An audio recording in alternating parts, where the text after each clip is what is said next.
இவர் மேல எந்த தப்பும் இல்ல. போட்டோ மாத்தினது நான் தான். டாக்டர் சூரியகுமார் என்ன கல்யாணம் பண்ணிக்கிறதா சொல்லி என் வாழ்க்கையை அநியாயமா கெடுத்துட்டான். அவன் இன்னொரு பொண்ணோட வாழ்க்கையையும் கெடுத்துடக்கூடாதுன்னு தான் நான் இந்த போட்டோவை மாத்தினேன். என்னடி சொல்ற? டாக்டர் வாழ்க்கை கெடுத்துட்டானா? அதெல்லாம் முடிஞ்சு போன விஷயம். இப்ப எதுக்கு அது? என்னவோ ராணி, இந்த போட்டோவை மாத்தி அந்த டாக்டர் கிட்ட இருந்து நீ என் வாழ்க்கையை காப்பாத்திட்ட. ஆனா எந்த தப்பும் பண்ணாத இவரை போய் நான் பழி வாங்கிட்டேனே.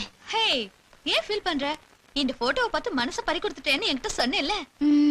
அப்ப நேரா ஹாஸ்பிடலுக்கு போ, அவர்கிட்ட மன்னிப்பு கேளு, அப்புறம் ஐ லவ் யூ சொல்லு. That's all. ஆமா, தட்ஸ் ஆல். எனக்கு இந்த ஐடியா வரவே இல்ல. Thank you so much. நான் இப்பவே போறேன். அம்மா, நீ நேரா வீட்டுக்கு போ, நான் நேரா கன்சியூமர் கோர்ட்டுக்கு போய் அந்த பொண்ணை நான் பாத்துறேன். ஆமா, கன்சியூமர் கோர்ட்டுக்கு இந்த கவரோட போவீங்களா? அதானே. போங்க பிரதர், வீட்டுக்கு போய் முதல்ல அவுத்து போடுங்க. டேய் கணேசா, நீ கொஞ்சம் கூட வாடா, இவனை என்னால தமாஷ் மம்மி, நான் எப்படி மம்மி வர்றது? நான் கூட வர மாட்டேன். வரலனா போடா, பாரு அங்க போடா. போடா, நீ முதல்ல வண்டியில போடா.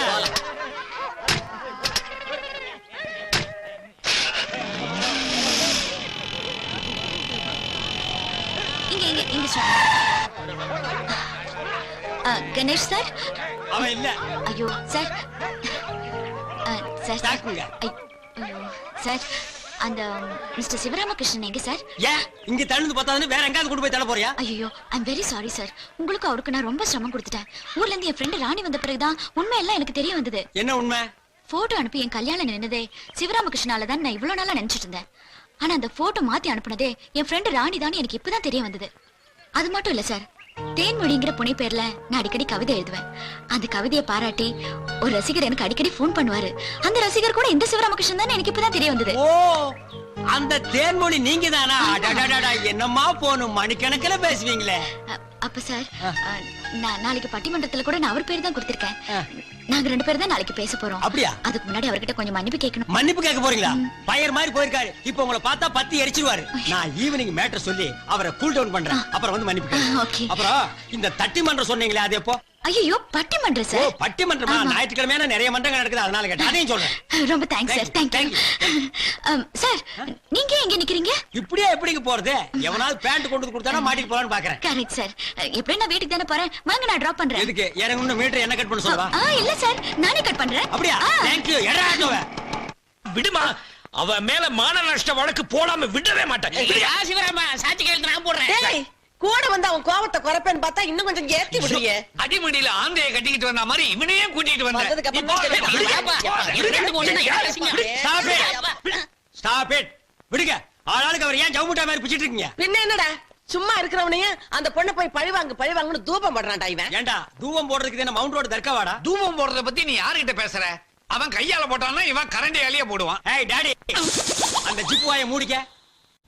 மிஸ்டர் சிவராமன், இனிமே அந்த பொண்ணுக்காக நீங்க கோர்ட்டுக்கு போக வேண்டிய அவசியமே இல்லை. ஏன் பிரதர்? ஏன் உங்களை பைத்தியம்னு பேப்பர்ல போட்ட காயத்ரி, நீங்க அடிக்கடி கவிதையை பாராட்டி பேசுவீங்களே தேன்மொழிங்கிற ஒரு பொண்ணு கிட்ட போன்ல. Gayathri equal to Thenmozhi, Thenmozhi equal to Gayathri, Gayathri plus Thenmozhi, Thenmozhi plus Gayathri, always ஒன்னு பிரதர். என்ன பிரதர் சொல்றீங்க? காயத்ரியும் தேன்மொழி ஒரே பொண்ணா? ஆமா பிரதர், உண்மை எல்லாம் தெரிஞ்சு உங்ககிட்ட மன்னிப்பு கேட்கறதுக்காக மெண்டல் ஹாஸ்பிட்டலுக்கு வந்தது. அதை நான் பண்டல் பண்ணி அனுப்பிட்டேன். நாளைக்கு நடக்கிற பட்டிமன்றத்துல உங்க பேரையும் சேர்த்து கொடுத்துருக்க. அவ நீங்களும் அவளும் ஆப்போசிட்டா பேச போறீங்க. அதுல பேசி பேசி பேசி மடக்கி காட்டுங்க. அந்த அவமானம் பத்தாத brother. This is correct. American cowboy, என் புள்ளைய கொண்டு போய் எங்கயாவது மாட்டி விட்டுறாதீங்கடா. பட்டிமன்றத்துல அந்த பொண்ணை என்ன பண்றேன்னு பாருங்க. பெரியோர்களே, இன்றைக்கு தேவையான ஒரு அருமையான தலைப்பில் அற்புதமான பட்டிமன்றம். ஒரு பக்கம் பார்த்தா மகிழ்ச்சி தருவது காதல் திருமணம் தான் அப்படின்னு ஒரு ஆணித்தரமான விவாதம். இன்னொரு பக்கம் அதை அடிச்சே இல்லை, நிச்சயிக்கப்பட்ட திருமணம் தான் மகிழ்ச்சியான திருமணம் அப்படின்னு இன்னொரு வாதம். நாம எந்த கட்சியிலையா சேர? அதனால இப்ப என்ன செய்ய போறேன், கட்சி தலைவர்களை அழைக்க போறேன். காதல் திருமணம் தான் மகிழ்ச்சி தருவது என்கிற கட்சியின் தலைவர் சிவராமகிருஷ்ணன் அவர்கள் இப்போது வருகிறார்கள். தம்முடைய வாதத்தின் தொகுப்புரையை தருகிறார்கள். நடுவர் அவர்களே, காதலுங்கிறது இன்டர்நெட் இமெயில் மாதிரி இந்த நூற்றாண்டுல வந்தது இல்ல. திருவள்ளுவர் எழுதின காமத்துப்பால் இருந்து பாரதியார் எழுதின காதல் காதல் காதல் காதல் போயின் சாதல்னு காதலை பத்தி அப்பவே எழுதியிருக்காங்க. Romeo Juliet, Ambikapathi Amaravathi, Laila Majnu, Antony Cleopatra, இவங்க காதலை பத்தி எல்லா காவியத்திலையும் பெருமையா தானே சொல்லியிருக்காங்க. சூடு பிடிக்க ஆரம்பிச்சிருச்சியா? ஆண்டனி கிளியோபட்ராவோட கதை இவருக்கு தெரியாது போல இருக்கு. The triple pillar of the world is transformed into a strumpet pool அப்படின்னு கிளியோபட்ரா பத்தி ஷேக்ஸ்பியரே சொல்லியிருக்காரு. அதாவது உலகத்திலே 3 தூண்கள்னு வர்ணிக்கப்பட்ட கிரீஸ், ரோம், ஈஜிப்ட தன் காதலுங்கிற ஆயுதத்தால அழிச்சவதான் கிளியோபட்ரான்னு சொல்லியிருக்காரு. ஓஹோ, உலக அழகின்னு எல்லாரும் ஒத்துக்கிட்ட கிளியோபட்ராவை இவங்க அவதூறா பேசுறாங்க. ஏன் தெரியுமா? அவங்க அழகுல நம்மையாருக்கு பொறாம. ஆக அம்பிகாபதி, அமராவதி, ரோமியோ ஜூலியட்னு எத்தனை உதாரணங்கள் சொன்னாரு. எல்லாமே சோகமான முடிவுதான். இல்ல இல்ல இல்ல, அதெல்லாம் சுகமான முடிவு. அந்த காதலர்கள் செத்தாலும் அவங்க காதல் ஜெயிச்சிருச்சே, அதனாலதான் அவங்கள பத்தி இன்னைக்கு வரைக்கும் பேசிட்டு இருக்கோம். காதலால பல குடும்பங்கள் அழிஞ்சிருக்கு. காதலால பல ஜாதிகள் இணைஞ்சிருக்கு. காதலுங்கிறது ஒரு நெருப்பு, அது எல்லாரையும் எரிச்சிடும். காதல் ஒரு அணையா விளக்கு, அது எல்லாருக்கும் வழிகாட்டும். No, no, love is blind. No, love is truth. ஐயா, எங்களுக்கு விளங்குற மாதிரி கொஞ்சம் தமிழ்ல பேசுங்க ஐயா. நடுவர் ஐயா, நீங்க எப்படி கல்யாணம் பண்ணிக்கிட்டீங்க? ஐயா, நானே பழைய நினைப்புல நொந்து கிடக்கேன். அது எதுக்குயா இங்க? நீங்க நடத்துங்கய்யா. நடுவர் ஐயா, எங்கும் தமிழ் எதிரும் தமிழ்னு சொல்ற மாதிரி இன்னைக்கு எங்கும் காதல் எதிரும் காதல் தானே இருக்கு. காதல் இல்லாத வாலிபமானு கவியரசு கண்ணதாசனை எழுதியிருக்காரு. சினிமாவுக்காக என்ன வேணாலும் எழுதலாம். நிஜ வாழ்க்கையில இதெல்லாம் நடக்கிற கதையே இல்ல. கொஞ்ச நாளைக்கு முன்னாடி நீங்க எல்லாம் பேப்பர்ல படிச்சிருப்பீங்க. தங்கச்சியை காதலிச்சதுக்காக அண்ணன்காரன் காதலனோட கையை வெட்டிட்டு நடு ரோட்ல பட்ட பகல நடந்து போனானா. முன்ன பின்ன பார்க்காம பழகாம பெத்தவங்க சொன்னாங்கங்கிற ஒரே காரணத்துக்காக தாலி கட்டின எத்தனையோ மாப்பிள்ளைங்க இன்னைக்கு இடிஞ்சு வயல்ல இருக்காங்க. ஆனா பெத்தவங்க நடத்தி வச்ச கல்யாணத்தை பத்தி எந்த காவியத்திலேயாவது சொல்லியிருக்காங்களா? ஏன் ராமனுக்கும் சீதைக்கும் பெத்தவங்க பார்த்து தானே கல்யாணம் பண்ணி வச்சாங்க. அதனாலதான் அம்பிட்டு பேரும் 14 வருஷம் வனவாசம் போனாங்க. சரி, அப்படியே இருக்கட்டும். கோவலனுக்கும் கண்ணகிக்கும் பெத்தவங்க தானே பார்த்து கல்யாணம் பண்ண வச்சாங்க. அதனாலதான் கோவலன் கண்ணகிக்கு அல்வா கொடுத்துட்டு மாதவியை தேடி போயிட்டாரு. ஆனா அதோட நின்னு இருந்தா பரவாயில்லையா? அது கொலக்கண வரையில போய் நின்னுச்சு.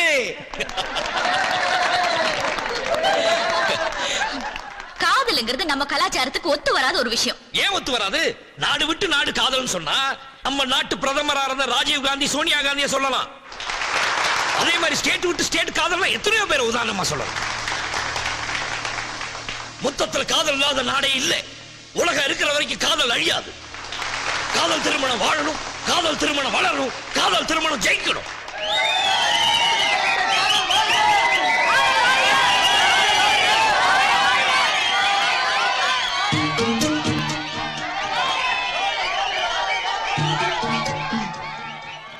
நடுவர் அவர்களே, எதிர்க்கட்சி தலைவர் காதல பத்தி வீராவேசமா பேசுறாரே, இதே மேடையில் அவருக்கு ஒரு துணிச்சலான சவால் விடுறேன். அதை ஏத்துக்க அவர் தயாரா? சவாலை ஏத்துக்கிறது எனக்கு சக்கரை பொங்கல் சாப்பிடுற மாதிரி. நடுவர் அவர்களே, விட சொல்லுங்க. சிங்கக்குட்டி. நடுவர் அவர்களே, என் ஜாதி என்ன, என் மதம் என்னன்னு அவருக்கு தெரியாது. அதே மாதிரி இவரை பத்தி எனக்கும் தெரியாது. இப்ப இவரை நான் காதலிக்கிறேன். இதே மேடையில் என்ன கல்யாணம் பண்ணிக்க இவர் தயாரா இருக்காரா? வகையா மாட்டுக்குச்சியா? இது டூ மச். பொண்ணு ரொம்ப விவரமான ஆளுதாயா. நாரடி. நோ நோ நோ நடுவர் அவர்களே, இவர்கள் டாபிக்கை வேற திசையாக மாத்தி என்னென்னமோ பேசுகிறார்கள். நீங்க தயவு செய்து அவரை அடக்குங்கள். என்னையா இது? அவங்க ஒரு சொல்லம்பு விட்டு இருக்காங்க, நீங்க ஒரு வில்லம்பு போட்டு அடக்குங்க, அல்லது ஒரு சொல்லம்பு போட்டு மடக்குங்க. ஐயோ, பாத்தீங்களா, தனக்குன்னு ஒரு பிரச்சனை வந்து தப்பிக்க பாக்குறாரு. நீங்க தானே சவால் விட்டீங்க. அதெல்லாம் இல்ல, நீங்க தான் என்னென்னமோ பேசிட்டு இருக்கீங்க. அதெல்லாம் ஒத்துக்க முடியாது. கல்யாணம் பண்ணிக்க முடியாதுன்னா சவாலை தோத்துட்டேன்னு சொல்லுங்க. இது உனக்கு மட்டும் விட்ட சவால் இல்ல, இந்த ஆண் வர்க்கத்துக்கே விட்ட சவால். இந்த கல்யாணத்துக்கு நீங்க ஒத்துக்கோங்க தலைவா, ஒத்துக்கோங்க தலைவா.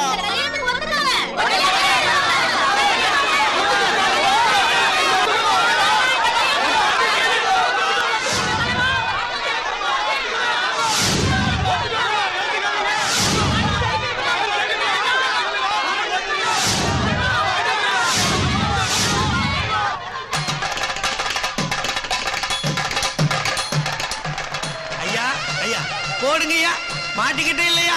போடுங்க போடுங்க.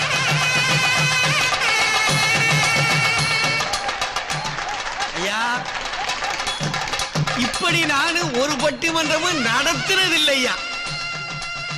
இப்ப நான் கொடுக்க போறது ஏன் தீர்ப்பு இல்லையா, ஒரு பொண்ணு திட்டமிட்டே வந்த தீர்மானம். என்ன செய்ய? தமிழ் உணர்வுள்ள தம்பி சிவராமகிருஷ்ணனும் காயத்ரியும் வாழ்க வளர்க என்று வாழ்த்தி நன்றி கூறி விடைபெறுகிறேன். வணக்கம்.